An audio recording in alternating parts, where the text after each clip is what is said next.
Naam, bwana mwanadada kutoka Mombasa ambaye huaga mara nyingi sana anaonekana akitrend huko TikTok kwa kuzungumza kuhusiana na vitu ambavyo vinazungumziwa sana huku katika mitandao ya kijamii hususan Tanzania.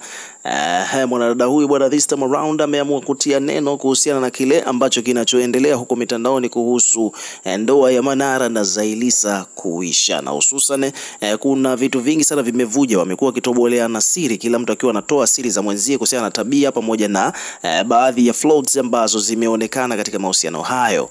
Muona bwana, inasemekana kwamba kuna mpaka messages ambazo pia zimevuja, lakini pia kikubwa zaidi ni katika moja kati ya messages hizo kuna vitu ambavyo ni vya aibu, vya fedhea ambavyo vinamhusu Manara, ambapo huyu dada amekuja kuvikapitalize na kuvizungumzia katika ukurasa wake wa TikTok. Nataka hapa umsikilize, maana amezungumza mambo mengi zaidi, lakini at the end of the day amekuja kuconclude akidai kwamba Manara bwana hapendwi. Hawa wadada ambao wanaingia katika mahusiano naye, ambao yeye pia anaamua kuwaoa, wanakwenda kwa sababu ya fame na pesa zake, yani wanafuata pesa na jina ambalo yuko nalo. So msikilize huyu bidada alichozungumza hapa.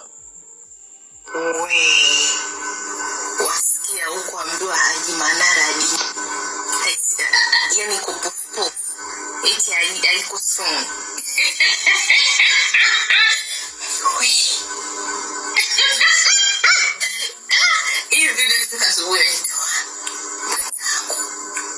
Lakini Haji, acha nikwambie kitu, wewe upendwi.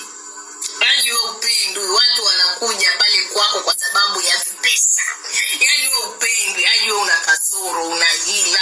Yaani wengine msengine labda Mungu alikupa hiyo rangi, watu wanaona kama anakuonea, kumbe ulipo upunguze kiburi ulichonacho na tabia mbaya na hila. Una tabia za kike. Sasa matokeo yake hayo maambiwa itusimamishi. Yaani inasimama lakini mpofu haiko strong.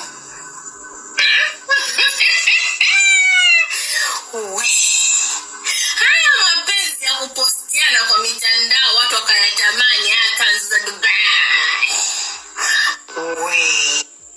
So hivyo ndivyo mambo yalivyokuwa. Ukiwa kama mdau, na wewe pia tuwekee maoni yako katika comment section hapo chini. Tutakuwa tukisoma na kureplay kila comment, na pia vile hakikisha una subscribe kwa ajili ya kupata update zaidi.